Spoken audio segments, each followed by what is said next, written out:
Goeiemiddag en baie welkom by nog 'n episode van Praag TV. Soos ek gister beloof het, alhoewel miskien sal ek hierdie eers môre oplaai op die kanaal. Gaan ek vandag onderhoud voer met Jaco Kirsten. Hy is 'n bekende Afrikaanse skrywer, hy is ook 'n voormalige joernalis in die Kaap. En hy het 'n baie insiggewende paar sinne kommentaar gelewer op Facebook oor die parasiet Afrikaner. Kan jy vir ons net in 'n neutedop sê wat jy daarmee bedoel, Jaco? Ja, Dan, dis is eintlik vanselfsprekend. Jy kry 'n baie klein maar vokale minderheid, baie ver linkse Afrikaners. Of ek moet liewer in hulle eie woorde sê Afrikaansis, want hulle hou nie van die begrip Afrikaner nie. Hulle vind dit verwerplik en afstootlik. Maar as dit nie vir die Afrikaners self was nie, het hulle eintlik geen, stem gehad nie, want hulle definieer hulle self in verhouding tot gewone Afrikaners en die gewone Afrikaanse gemeenskap. So hulle is anti-Afrikaner. Dis soos 'n anti-kommunis. As daar nie kommunisme was nie, het 'n anti-kommunis nie bestaansreg gehad nie. Of anti-kapitalis. Nou, hulle is in wese anti-Afrikaners. Maar hulle is verknog, verbind aan die Afrikaners. Hulle kan nie sonder Afrikaners of die breë gemeenskap legitieme stemme wees nie. Nou goed, baie dankie vir daardie inleiding. Ek gaan net jou vir 'n oomblik onderbreek en laat ek net weer ons Spulkreer boek hier op die skerm plaas, wat nog steeds te koop is, maar deesdae teen R300, dis regtig 'n uitstekende boek en fantastiese ding om in die huis te hê. Dis 'n hareband met 'n stofomslag met 'n skildery uit die ou raadsaal daarop en hy sal vir geslagte hou. Jy kan hom gerus aanskaf hier onder in die beskrywing van die video, soos gewoonlik kan jy die skakel vind om dit te koop. En moet dan ook nie vergeet om op ons kanaal in te teken nie, maar terug na die gesprek met Jaco Kirsten.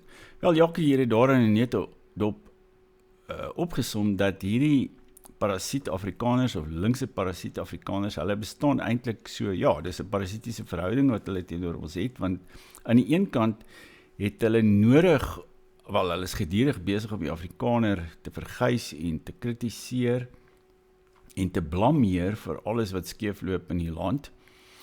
Maar terselfdertyd moet hulle ook soms, soos nou in hierdie geval, hulle self skielik weer Afrikaners noem. Hulle noem hulle self gewoonlik Afrikaansis of Suid-Afrikaners.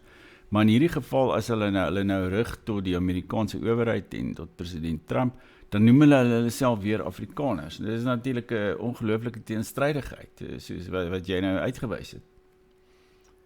Nee, absoluut. Ja, natuurlik die hele ding van om Trump nou ook in te bring daarby. Dis so 'n klassieke stel besprekingspunte wat hulle altyd, in hulle koker het. Ja, jy net vergeet, om vir die kykers ook te sê, natuurlik, jy's in Denver, Colorado. Hoe lank is jy al daar?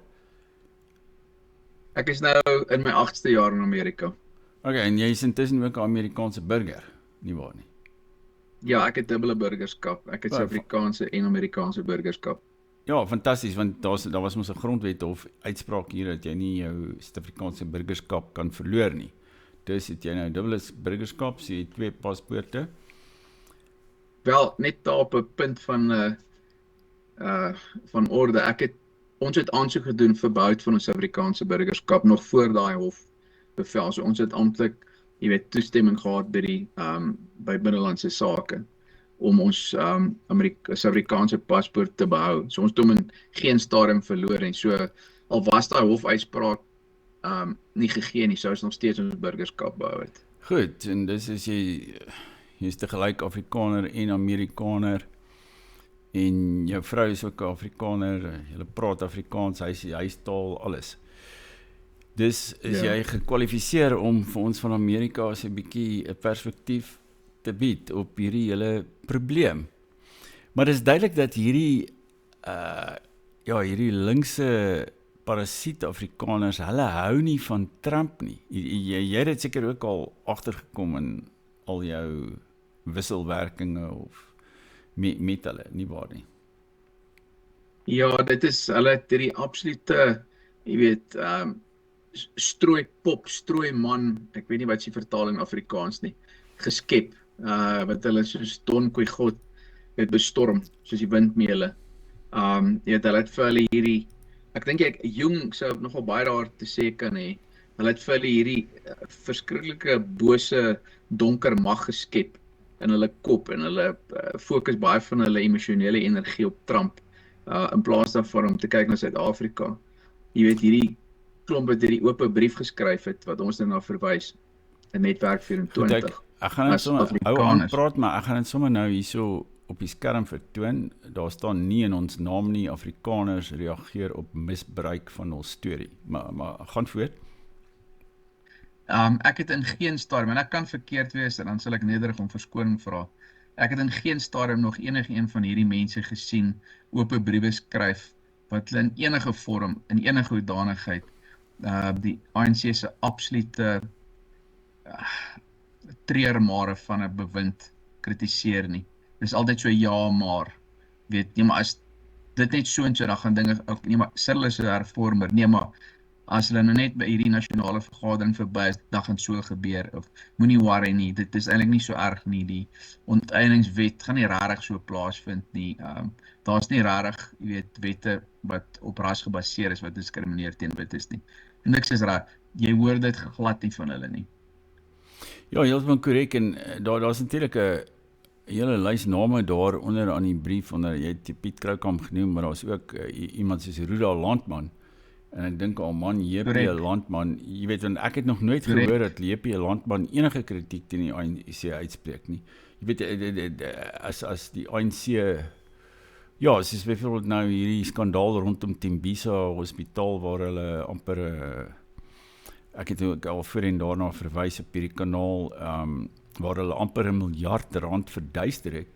JP Landman, hy sal niks daaroor te sê nie. So hy sal sê man, ag nee, wat dit stimuleer die ekonomie of iets van die aard. Jy weet hy sien geen probleme raak in Suid-Afrika nie. En daar's nou sulke mense ook op die lys. Ja.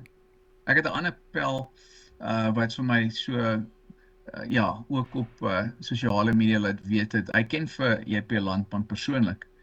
En hy sê ek weet ons is vriende, maar hy het dieselfde beamoen. JP het nog nooit enigsins in enige hoedanigheid die ANC gekritiseer nie. En dan wonder hy hoekom, ek bedoel as die ANC ooglopend so sleg reageer. Wat is hulle steen nou? Persentasie gewys? Wel, hulle praat daarvan dat hulle nou op 30% verkeer of iets van die aard. Jy weet, daar was al meningspeilings wat sê dat die ANC nou gedaal het tot 30% tans.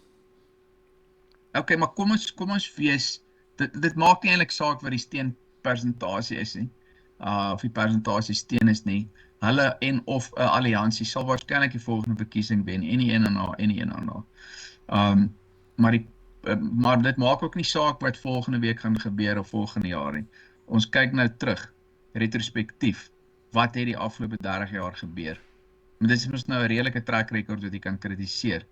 En jy weet, hierdie mense, daar's net 'n dawerende stilte. Jy weet, ek dink onder hierdie mense is daar die patologie, dat hulle absoluut vreesbevange is, om as rassiste gekritiseer te word. Onthou vir 'n linkse, is dit jy weet, dit is die oersonde, dit is die grootste sonde, dit is soos in die ou dae met die NG Kerk, of in die ou Suid-Afrika, jy weet, kom ons sê 85, om gebrandmerk te word deur die nasionale party as 'n kommunis, jy weet, dis as die ooms in die Broederbond vir NG gesê het, ja, daai man, hy's 'n kommunis, dan sit met ander woorde, maar is meer die einde van jou.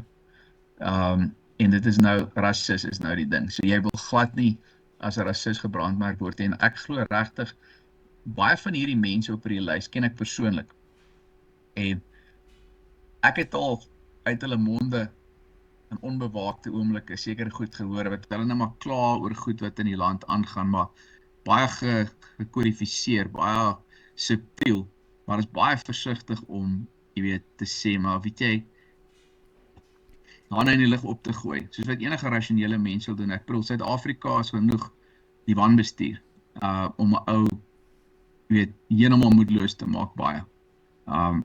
Ek hoor dit gereeld, weekliks by vriende waar daar bly, maar jy hoor dit nooit by hulle nie. Ja, en maar wanneer dit gaan ekonomies oor- sukkel ons ook, want jy weet, nou, ek sien ook op jou Facebook, jy praat van hierdie vrou Natasha Viljoen, wat sy kom van Potchefstroom af of iets, en sy het nou die hoofuitvoerende beampte van die wêreld se grootste mynmaatskappy Newmont Mining geword. Jy weet, dit is Ja, eenvoudig 99 biljoen, dis 'n 99 biljoen dollar maatskappy. Ja, ongelooflik. Jy weet nou, in Suid-Afrika sal sy skaarse werk kry. Maar in Amerika, Wel, sy wel sy het Sy hier was by, goed, sy het Amplats, ek dink sy is die hoofuitvoerende beampte van Amplats en, maar op daai noot, jy weet AngloGold, Ashanti, AngloGold, hulle is nou in Denver, hulle is nie meer in Suid-Afrika nie. so waar. Ek persoonlik ken 4 mense, meestal ingenieurs, metallurgiese ingenieurs, wat nou hierso in Denver bly. Hulle was al by ons aan huis gewees. AngloGold bestaan nie meer, hulle het 'n administratiewe hoedanigheid in Gauteng, dan is vir hulle goedkoper om 300 mense daar aan te hou om admin te doen, en hulle betaal hulle in rand. Maar hulle hoofkantoor is in Denver nou. So dis nog 'n verlies van Suid-Afrika, maar jy sal nooit hoor dat hierdie linkse Afrikaners 'n woord daarvan sê nie. Daai selfe Facebook post vir my, het ek hierdie foto, ook 'n skermgreep van die Daily Investor. South Africa is the only country where people are getting poorer. Real GDP per capita is expected to shrink in 2025 and 2026, according to the IMF World Economic Outlook. It's the only country where the real GDP is expected to shrink. Daverende stilte. En dan wonder ek oor hierdie mense se prioriteite. Ja, maar jy weet, dit is my nogal baie vreemd dat hulle self nou so skielik, jy weet, het hulle hierdie etiket van Afrikaner wat hulle om hulle nekke hang, sodat hulle nou vir Trump, hulle praat nou eintlik namens ons teenoor Trump. Ja. Maar intussen gee hulle geen snaars om, jy weet, vir wat met ons hier gebeur nie, jy weet, met al die plaasmoorde en diskriminasie en die verval van instellings, die gate in die paaie. Daarvoor gee hulle niks om nie. En jy weet, as daar plaasmoord plaasvind, gaan hulle nie 'n oop brief van enige iemand skryf, van die minister van polisie of van Cyril Ramaphosa of iets nie. Maar nou skielik vanweë die feit dat, jy weet, 7000 mense gaan ontsnap uit Suid-Afrika met vlugtelingstatus Amerika toe. Nou het hulle 'n beswaar daarteen en nou noem hulle self Afrikaners en hulle sê nee, daardie mense mag nie namens ons praat nie of iets van die aard. Kom ons doen gou 'n intellektuele oefening. Ek het nou net hierdie brainwave gekry. Kom ons sê die Trump-regering maak die hekke oop vir alle Afrikaners wat wil kom om te kom, reg? Dis nou 'n intellektuele oefening. En oor 'n week is almal weg. Hulle is in Amerika en net die linkse Afrikaners bly oor in Suid-Afrika. Daai handjievol. Dan sal dit mos 'n utopia wees vir hulle. Hoekom is hulle bang? Hoekom hou hulle nie daarvan nie? Verstaan jy? Dan kry hulle mos wat hulle wil, dan is hulle verlos van hierdie nare, aaklige rassiste. Ja, goeie punt wat jy daar maak, maar ek dink dan sal hulle waarskynlik eers ontevrede wees, want dan is hulle slonsak kwyt, jy weet, of hulle sê as jy Ja, presies. altyd, jy weet, As daar niemand wat agterlik is. Kyk, die groot ding van linkse Afrikaners, en I'm painting with a broad brush here, so ek gaan hom verskoning vra, want daar is 'n paar dinamiese, suksesvolle mense onder hierdie groep, wat ek nogal verbaas was om hulle name te dink, soos Oud-regter Kriegler en. Maar ek het nou die dag 'n baie interessante ding op 'n podcast in Amerika gehoor, wat hy sê, daar is min dinge so gevaarlik soos 'n opgevoede arm persoon. 'n Persoon met sekere grade en opvoeding, wel opvoeding in die breë sin, maar wat finansiëel arm is, want dit is die mense wat die revolusie lei. Hulle sal altyd glo die stelsel is onregverdig en is teen hulle. En dit is veral jy weet waarneembaar onder joernaliste, want baie joernaliste het, kom ons sê 'n 4 jaar graad of dalk 'n bietjie meer. En van die mense is intelligent, dit sê nie hulle is verstandig nie. Maar jy kry onder baie joernaliste die ding van hulle haat wel af mense. Jy weet, daai ding van omdat dit met ander mense goed gaan, dis waarom dit sleg gaan met my. So baie van hierdie mense het amper hierdie wrok en hierdie wrevel teenoor mense met wie dit beter as hulle gaan. Ja, dis 'n baie goeie punt wat jy maak, dat daar so afguns en nyd by hulle bestaan. En hulle dink nou hierdie ouens wat nou Amerika toe gaan, hulle gaan finansiëel baie beter presteer as iemand wat in Suid-Afrika agterbly. Want ek dink nie die feit dat jy in 'n baie ryker land is, as jy 'n huis koop in Amerika. Kyk, as jy 'n huis koop in Johannesburg vir 2 miljoen rand, dan oor 10, 15 jaar is hy steeds 2 miljoen rand werd en die rand is nou die helfte minder werd. Maar in Amerika, as jy 'n huis koop, dan waarskynlik jy weet, oor 10 of 20 jaar, dan sit jy dalk op $500,000 of $1 miljoen of wat ook al. Ek het 'n vriend daar naby Washington, en hy het sopas sy huis verkoop vir $2 miljoen. Jy weet nou, dis 40 miljoen rand. Jy weet so, jy weet wat jy net uit jou huis kan verhaal. Ja, ons huis het sedert ons hom gekoop het in 2018, het hy omtrent met so $400,000 in waarde toegeneem.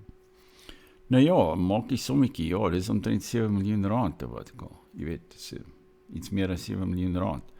Maar in ieder geval, ja, nee, daar's wat jou groot bate gestyg het in Amerika, terwyl jou bate in Suid-Afrika, enige eiendom, daal eintlik konstant in reële terme.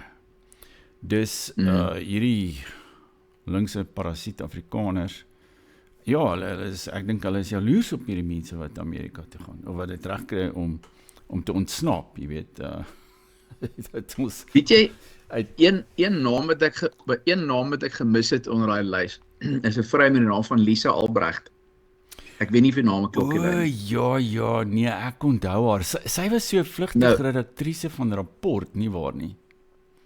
Ja, korrek. So sy's onthef van haar amp, want sy het poolmotors, voertuie wederregtelik gebruik meer as 1 keer, as ek dit reg verstaan. Weet, sy kan daar kom en verduidelik hoekom dit rare gebeur het as ek verkeerd is en my regstel. Maar sy is basies afgedank. En sy het later so kameerrol vertolk daar by die DA in die Weskus, een of ander woordvoerderspos, ek is nie seker nie.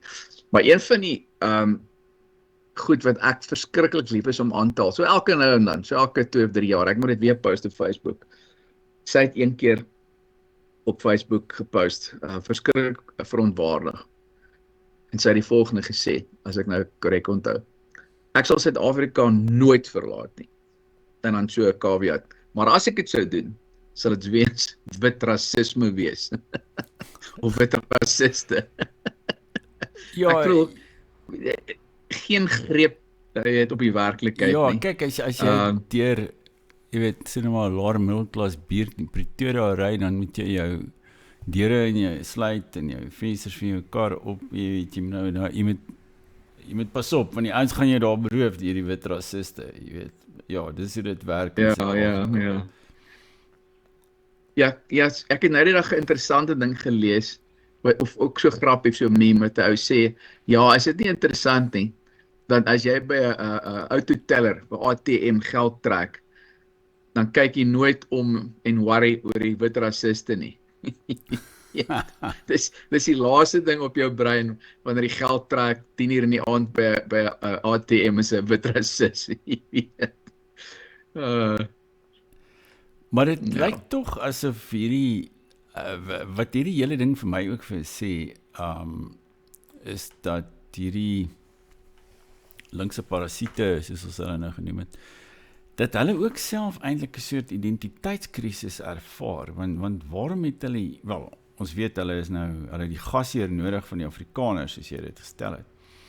Maar terselfdertyd lyk dit tog vir my asof hulle nog nie heeltemal hulle Afrikanerskap agtergelaat het nie. Jy weet, ek was absoluut, ek het dit ook genoem in my vorige episode van hierdie kanaal, jy weet, ek is absoluut verstom daardeur dat iemand soos Pierre de Vos, byvoorbeeld, jy weet, iets kan onderteken waarin die woord Afrikaner verskyn, want ek dink hy is 'n post-Afrikaner, jy weet, hy is in Pietersburg gebore of wat ek al, maar hy is nou Engels, hy is 'n Engelse linkse van die Universiteit van Kaapstad, en daar's nêrens aan hom, kan jy meer, behalwe nou sy naam en van miskien, kan jy nog enigiets erken van 'n Afrikaner nie, en hy is absoluut minagtend ook oor ons en ons geskiedenis en apartheid en ek weet nie wat alles nie.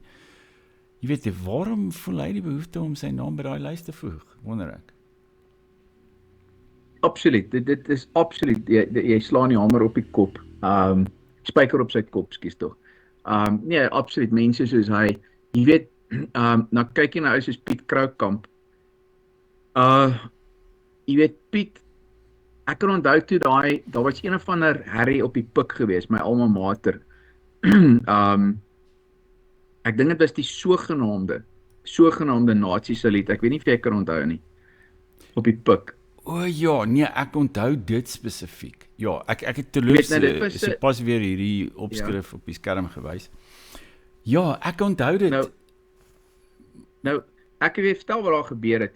Dit is 'n lied, in op die Pik het hy die eerstejaarslied of die Dore lied. En dit is, elke jaar word 'n nuwe een geskryf, en die koshuis sing en voer die goed op, en koshuis het sy eie liedere en alles.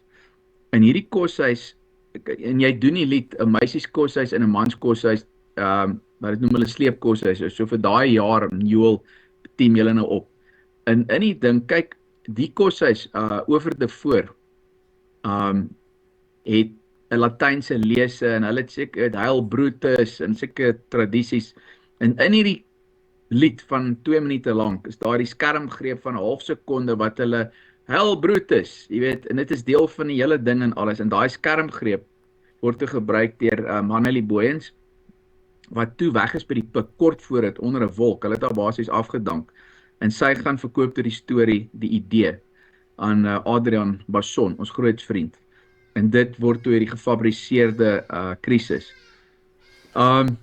In ieder geval, nou sal ek nooit vergeet, ons vriend Piet Kopdoek, nou skryf hy in een van stuk, ja, en nou het AfriForum of Solidariteit, een van die twee, die diskurs besmet met hulle betrokkenheid of goed. En dink jy so, liewe Vader, jy weet, dis die ander ding wat ek amper vergeet om te sê. Jy moet onthou, hierdie mense, behalwe nou die suksesvolle mense wat ek voorheen genoem het, dink hulle is ongelooflik intelligent. Jy moet dit nooit vergeet nie. Hulle is almal Mensa-lede, en hulle weet die moraliteit van Gandhi en Moeder Teresa en die Paus en Jesus Christus almal saam. Jy moet dit nooit vergeet nie. So hulle funksioneer vanuit 'n veronderstelling dat hulle baie meer intelligent is as jy en moreel op 'n ander vlak funksioneer. Ou moet dit verstaan en hulle uitsprake ook so sien. Hulle kyk neer op gewone Afrikaners. Hulle kyk neer op almal wat nie hulle standpunt deel nie. Hulle is dom, agterlik, oningelig, rassisties. Jy weet, as jy kyk na Piet Kopdoek, hy het verskyn op 'n Kyknet program, en ek kan nie onthou wie die ander lede op die paneel was nie. Ek weet nie of Jaco Kleinhans van Solidariteit ook daar was nie. Maar Piet Kopdoek, hierdie ou is nou, gee homself hoog op as 'n akademikus, wat hy sy spreekbeurt as volg begin. Hy sê, en ek haal aan, ek wil net een ding hier so duidelik kry. Alle Trump-ondersteuners is white trash. Nou dat ons dit uit die weg uit geruim het, nou kan ons aangaan met die bespreking. Jy weet, die absolute arrogansie, nou kyk, Piet het geen rede om arrogant te wees as persoon nie. Jy weet, daai ou, jy weet, sy interpersoonlike verhoudings, jy weet, almal wat hom persoonlik regtig ken, weet hy's 'n absolute loose cannon, emosioneel onstabiel, onverdraagsaam, en as hy begin praat, en jy kan kyk, hy begin so vlak asemhaal, so vinniger praat,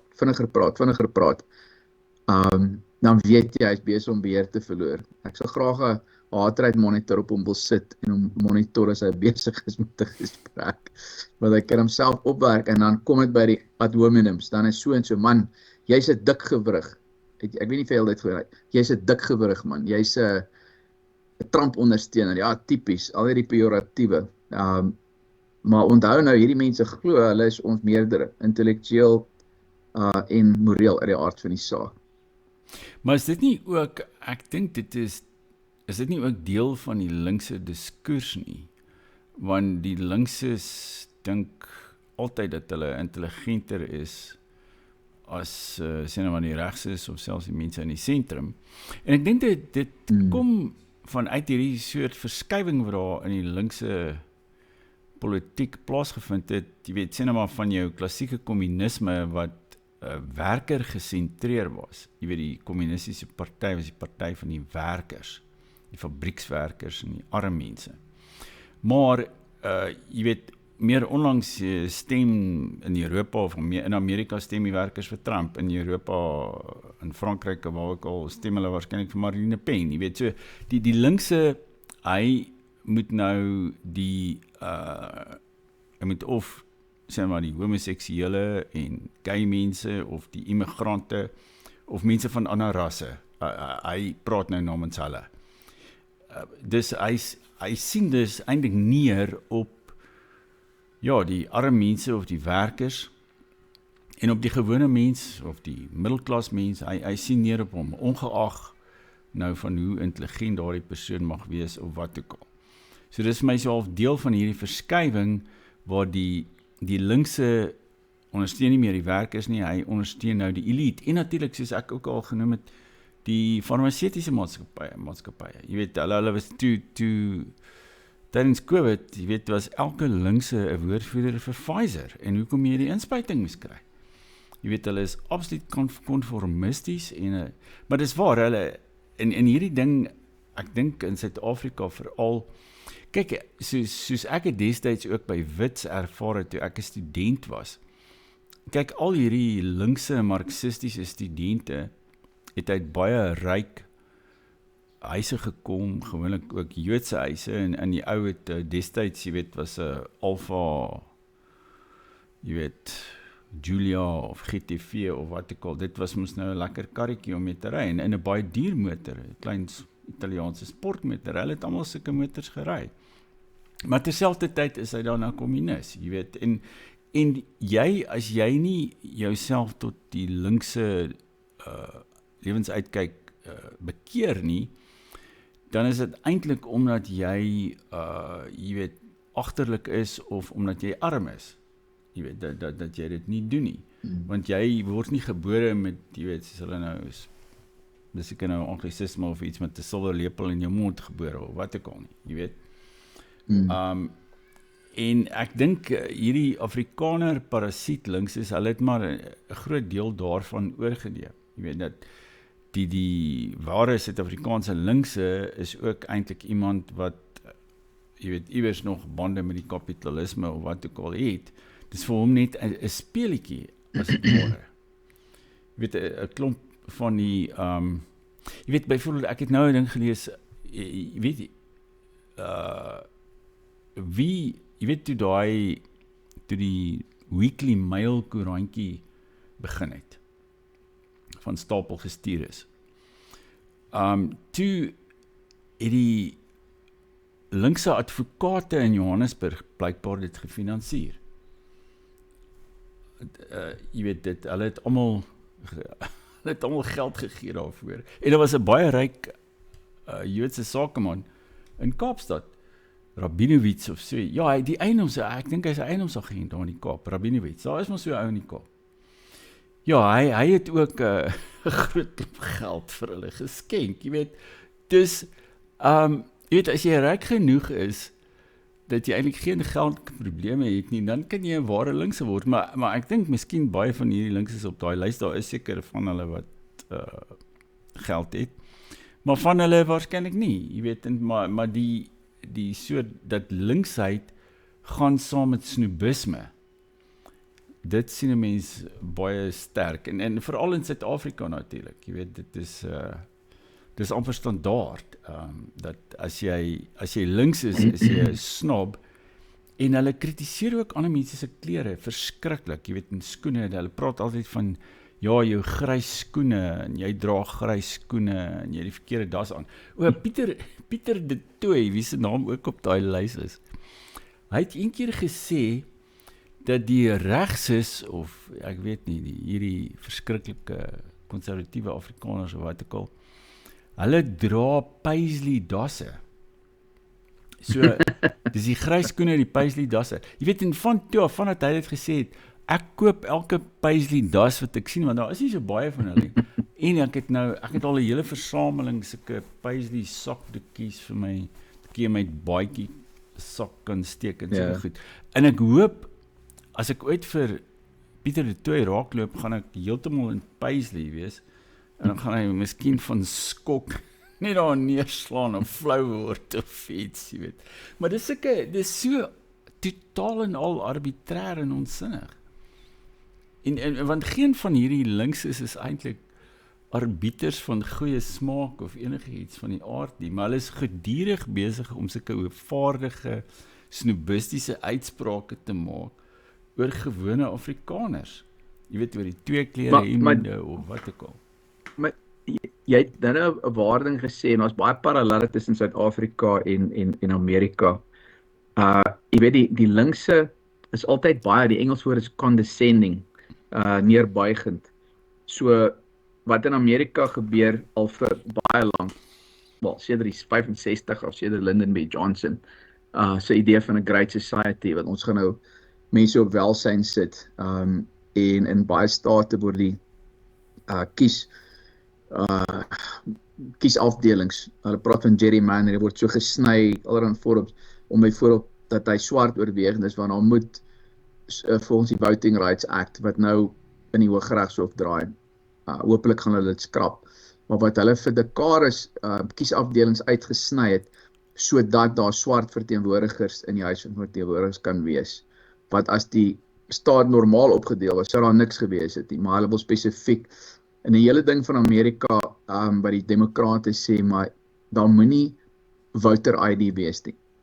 Nou, maar net wit mense, net wit demokrate sê dit. Hulle sê, want voter ID is rassisties, want swart mense het nie altyd die vermoë om 'n ID in die hande te kan kry nie.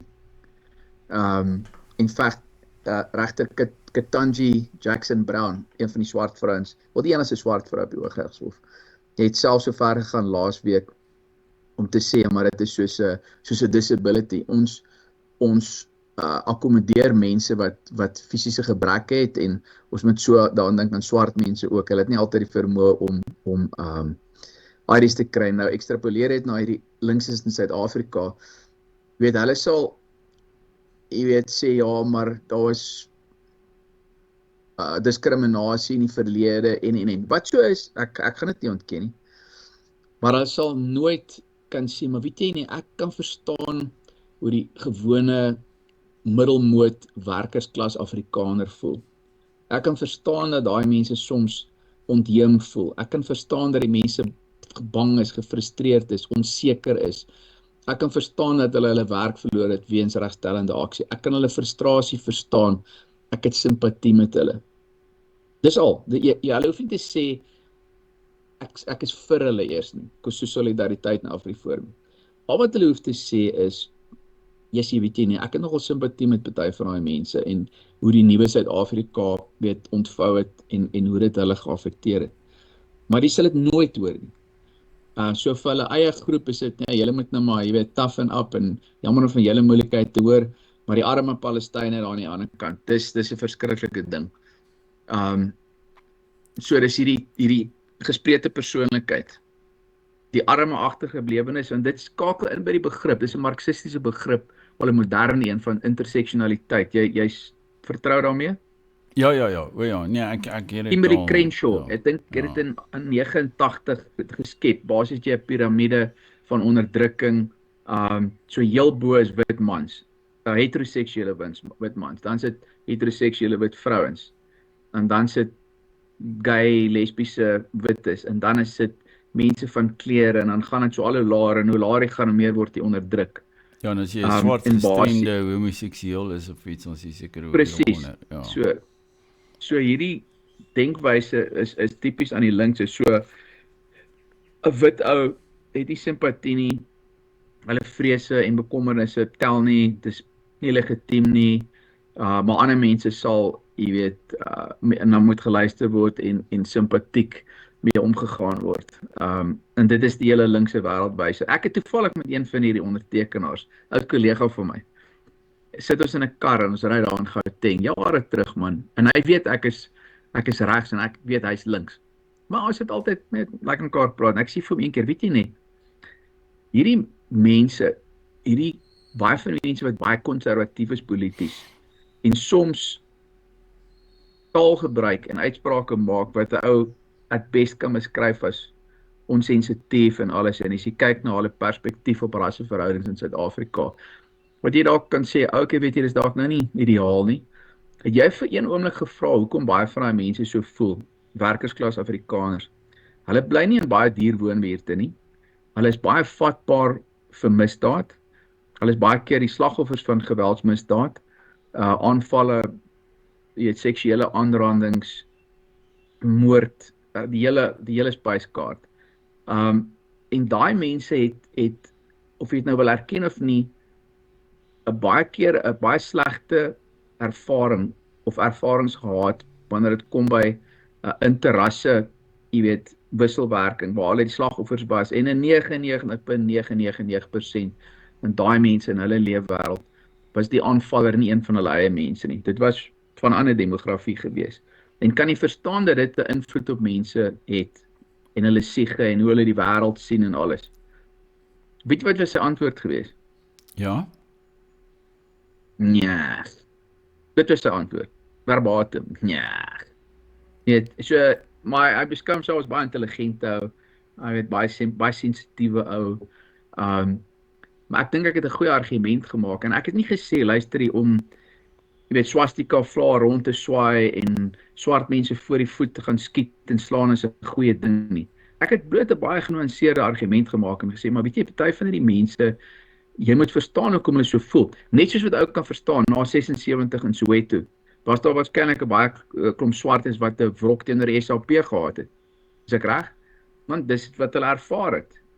So dit kleur mense se persepsies en menings in.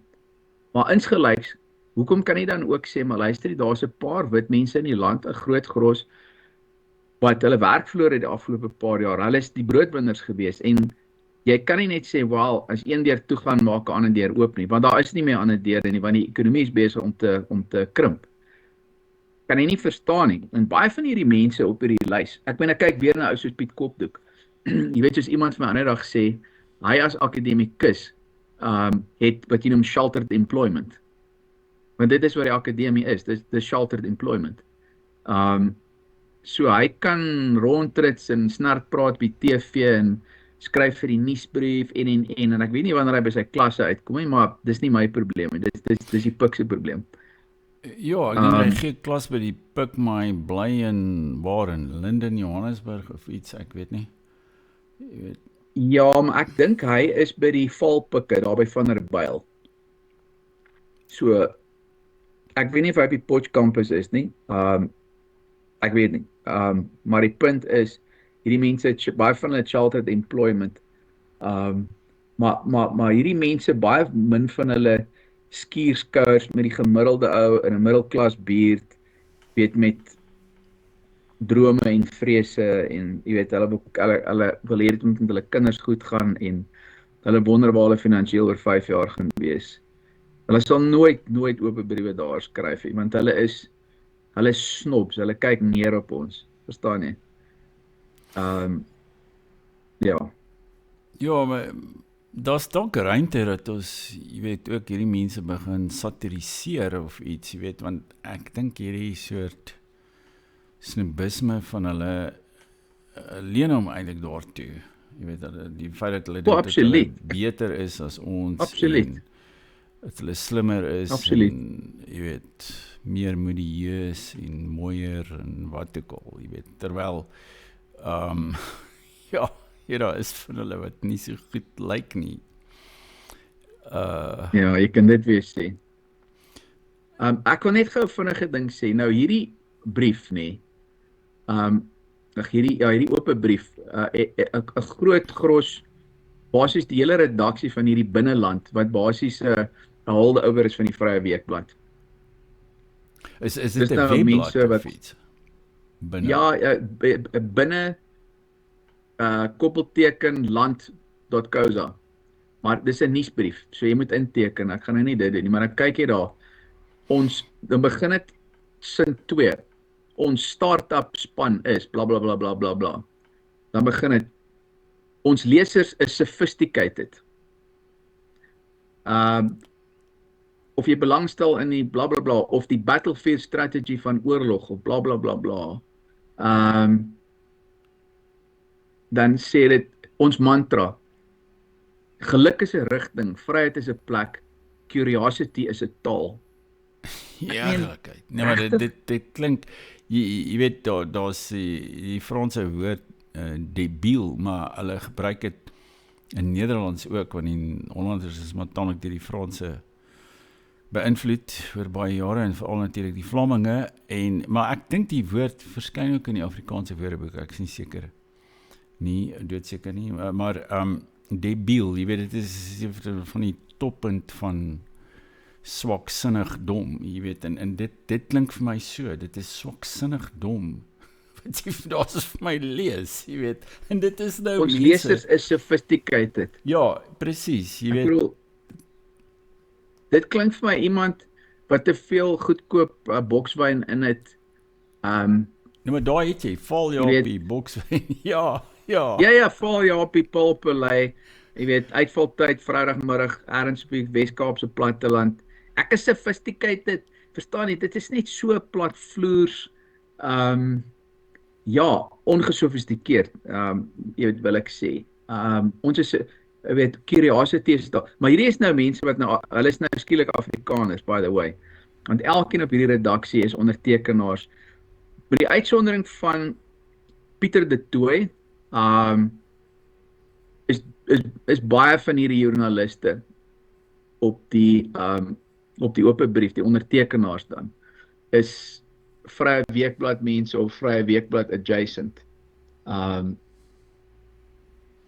Ja, en dit is nogal opvallend. Ja, maar dit is nou die ding. En ek dink nie as hulle daardie boodskap van hulle op 'n petisie gaan sit, jy weet, sê maar op 'n webblad of iets, gaan daar meer as 20 mense wees wat dit onderteken nie. nee, hulle sal gelukkig wees, nê, as hulle in die hele kyk, jy kan met sagte ware wat die 3-letter agentskappe gebruik, kan jy baie maklik en slim mense in tech, kan jy 'n kaart bou, 'n virtuele kaart van waar mense met kommunikeer. Hulle gebruik dit baie in teenterrorisme ondersoeke. Jy weet, die ou het daai gebel en daar's elektroniese, jy weet, spore. Daar sal miskien die hele Afrikaner gemeenskap, van hoeveel mense is daar nou? 4 miljoen, 5 miljoen? Ja, kyk, daar's net so oor die 4 miljoen blankes oor en jy weet, seker omtrent 60 of meer as 60% van hulle praat Afrikaans, want ek dink daar's meer Engelssprekendes wat geëmigreer het, vermoedelik, ja. So kom ons sê 2,5 miljoen Afrikaners is oor. Ek dink nie hulle sal meer as 1000 aantekeninge kry nie. En as jy daai spionasie sagte ware gebruik op hulle kommunikasie, sal jy agterkom dat hulle almal verwant is aan mekaar. Hulle was saam by, jy weet, Beeld gewees of Vrye Weekblad of, jy weet, ken mekaar van universiteit af, drink saam goedkoop wyn oor naweke, hulle ken mekaar almal. Dit is 'n baie klein myopiese wêreld en hulle is nie in die minste verteenwoordigend van die Afrikaners nie. Jy weet, ek wat hier in Amerika bly, wat 'n dubbele burger is meer Afrikaans as die meeste van hulle, of Afrikaner. Ek het nou die naweek weer, het ons 30 kg boerewors in my kombuis gemaak. Ek maak beter biltong as wat ek ooit in Suid-Afrika gemaak het, omdat US beef beter is. Dit het baie meer marbling binne in die spiere in. Maar dit daar gelaat. Ja, hierdie mense dit gaan nooit simpatiek en met deernis om met die Afrikaner nie. Jy weet, dis altyd so Afrikaner word na verwys in pejoratiewe begrippe, terme. Dis die groot ding wat my pla. Daar's nooit deernis met die Afrikaner nie.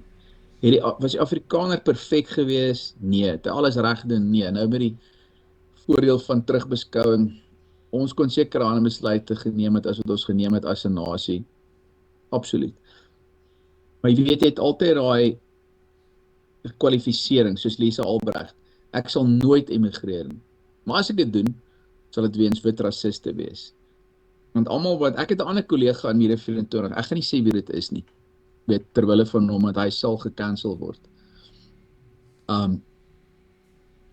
Jy weet, hy sê altyd, die groot ding onder die linkse Afrikaners is, hulle is nie net bang, soos ek vroeër gesê het, om stellings te maak, dat hulle as rassiste gesien sal word nie. Hulle is ook kwaad vir ander Afrikaners en mense in die media, wanneer hulle onafhanklike, jy weet, denke toon en goed bevraagteken in die regering.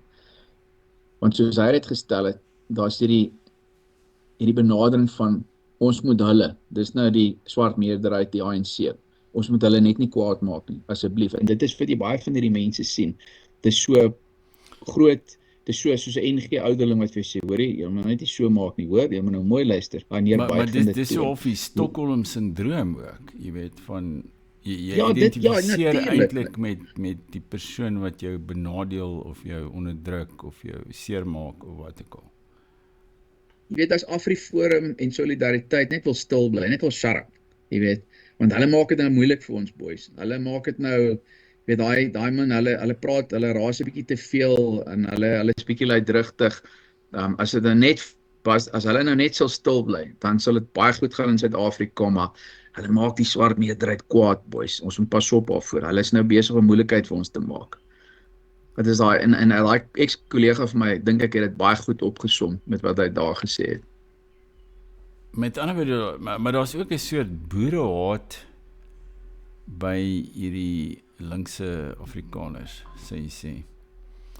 Kyk, hulle het so 'n stereotype van hulle eie mense en hulle hou ook nie van hulle nie. Hulle is linkses, nee, is die mees onverdraagsame groep mense in die wêreld. Jy kry dit in Amerika ook.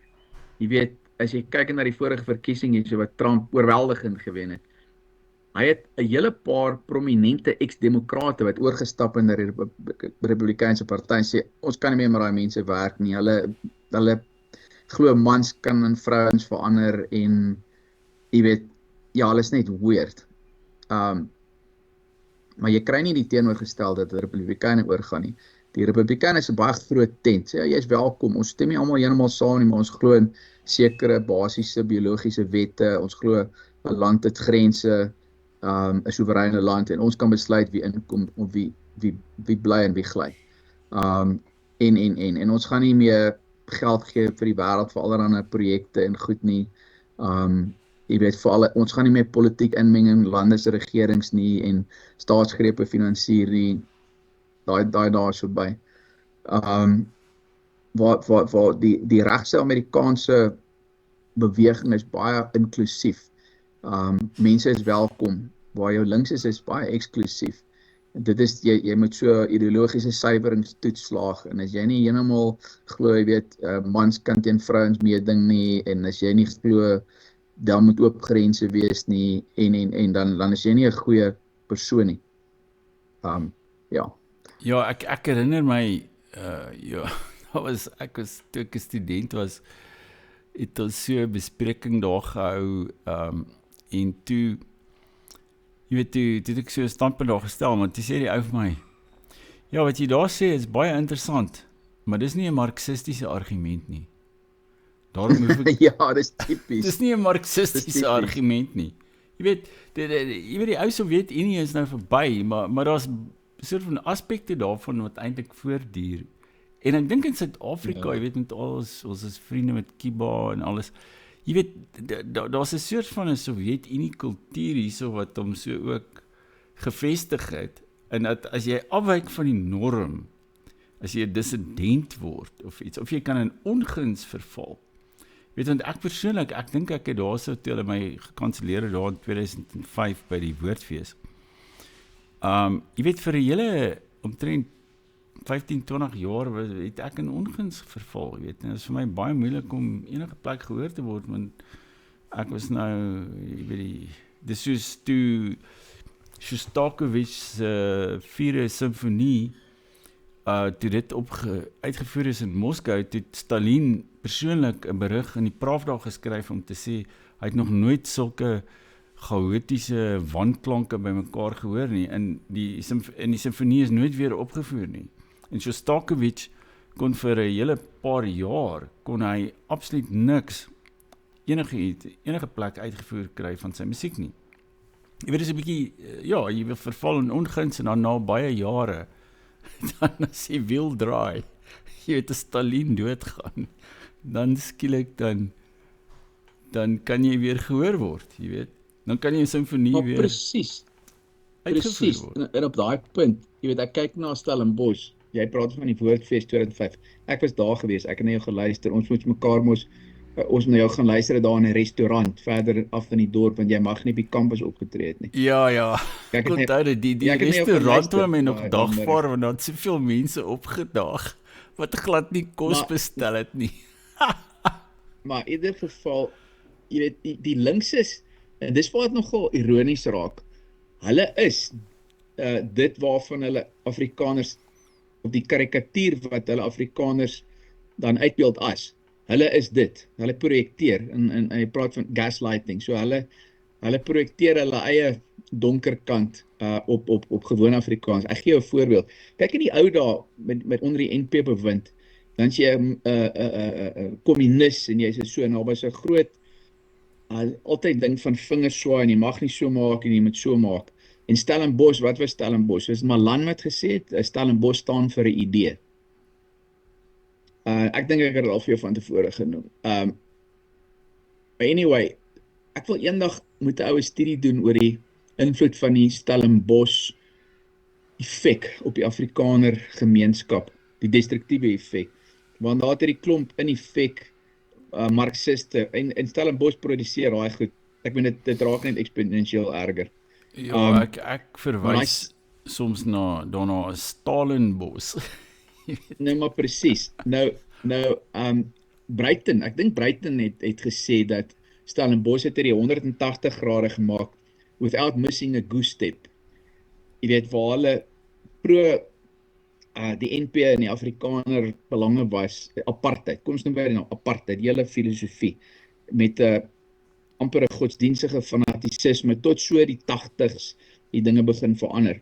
En toe daai trip switch eers geslaan word, toe word daai manne hierdie geesdriftige aanhangers basies van die ANC, en toe raak hulle anti-Afrikaner. Jy weet, as jy kyk nou soos Piet Kopdik, hy's die poster child van hierdie mense.